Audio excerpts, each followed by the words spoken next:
Got my 2016 RMZ 250,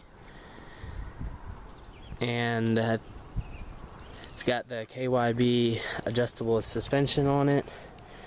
You do have to have a special tool for that. I was told by the mechanics at the shop I go to that it has a special fitting on it that only the tool that's made for the bike can do. Not 100% sure if it's true or not, but I got the tool anyway, so it doesn't bother me. The bike is really great for what I use it for. It's got nice suspension on it, and I use it for trail riding, and I've never had it on the track. The maintenance is, if you go 100% by the book, is a little much, I guess you'd say, because the maintenance by the book says change oil every 3 hours or 3 races, oil filter every 6 hours or 6 races, piston every 12 hours, and that's all I can remember because all I do is change the oil in the oil filter, which I have actually done every 3 hours. But it feels nice.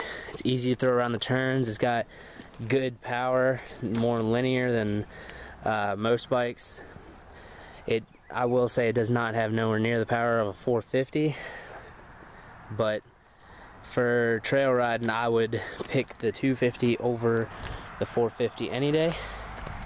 It's still got, this is 100% stock, bought it about a year ago, but it runs great. Never had a problem out of it. Probably only got 12 to 15 hours on it though.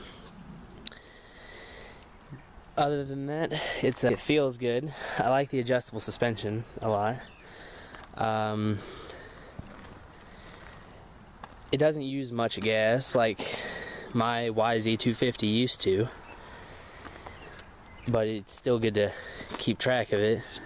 I ran out of fuel on trail and had to push it back, so it's no fun. But as you can see, it's not very clean, but I think it's the CC on it is 249, even though it's a 250. It's comfortable. The seat is hard when you first buy it, if you buy them new, which is no surprise. Once I broke mine in, it got a lot more comfortable. The braking period on this is ride it for 2 hours straight. Well, ride it for 2 hours, turn it on, turn it off, let it warm up at an idle, then turn it off, then turn it back on, let it warm up at idle again, and then ride around with less than half throttle for 2 hours.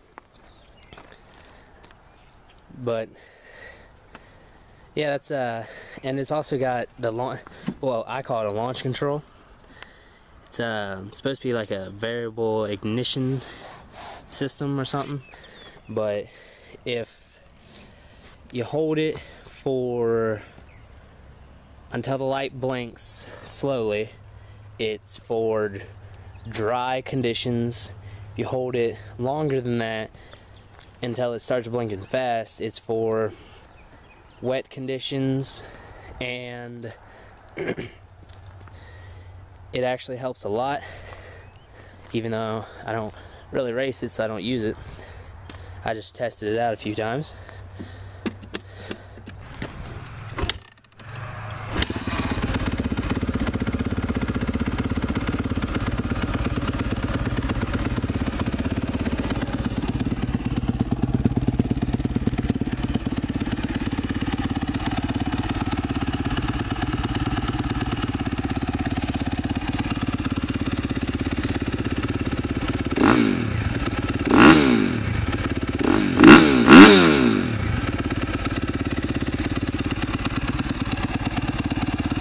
That was a cold start without the idle up on it, and runs great, never had a problem with it, but this is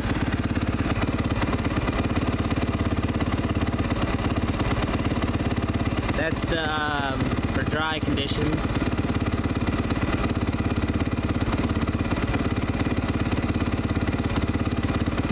And that's for wet conditions.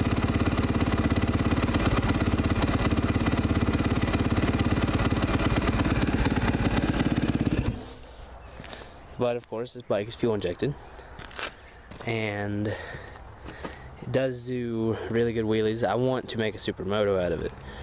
Do some sprockets and gear changes, and wheels, tires, lights, and all that once I get around to it. But I like it. I rode my friend's KX450F, and I have to say I like this better than his. Not because his bike's not very good, but just because it's really big for trails. It has a lot of power and all that, but this is all I need for trails. So if you're looking for a trail bike, you can't go wrong with this one. And from everything I found, these motors are really reliable. For the 2016 year, they did 50 changes to the motor. Didn't add much horsepower, but it's a great bike. I like it.